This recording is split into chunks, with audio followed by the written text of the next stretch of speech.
After breakfast and cleaning up my kitchen, punta naman tayo sa garden kasi this is my schedule. Kasi twice a week nililinis ko or binavacuum namin yung aming garden floor. Every day, winawalis namin yan using walis tambo. But at least twice a week, ginagamitan namin siya ng vacuum kasi yung aming tiles ay parang made of brick. Kaya may mga naka-emboss siya na ganyan. So pag walis tambo lang, hindi siya masyado nakukuha yung mga alikabok doon.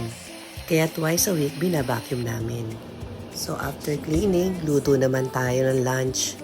Garlic and herbs chicken breast. My version.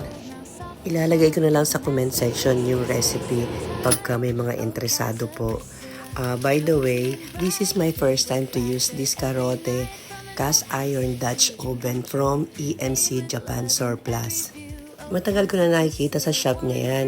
Kaya nung pumunta ako doon, binili ko na siya kasi talagang gustong gusto ko pati yung kulay niya at saka nga pagka Dutch oven, the best talaga yan, cast iron.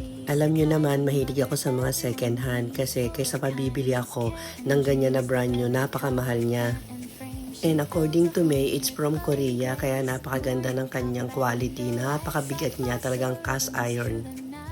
And bukod dyan sa red na cast iron, may nabili pa ako sa kanya na isang set din. 3 pieces naman siya na super heavy cast iron. Yellow naman ang kulay niya. Oh, by the way, nagpalit nga pala kami ng kulay ng aming mga bulbs. Dati ay daylight, ngayon warm light na lahat yan. To avoid all kinds of bugs, especially anay.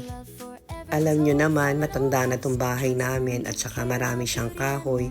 So, to avoid ng mga ganyan, lalo na ang mga termites, mas maganda pala yung warm lights. Kahit paano nakakabawas siya ng mga bugs dito sa aming garden. Thank you for watching. Follow for more. Bye-bye!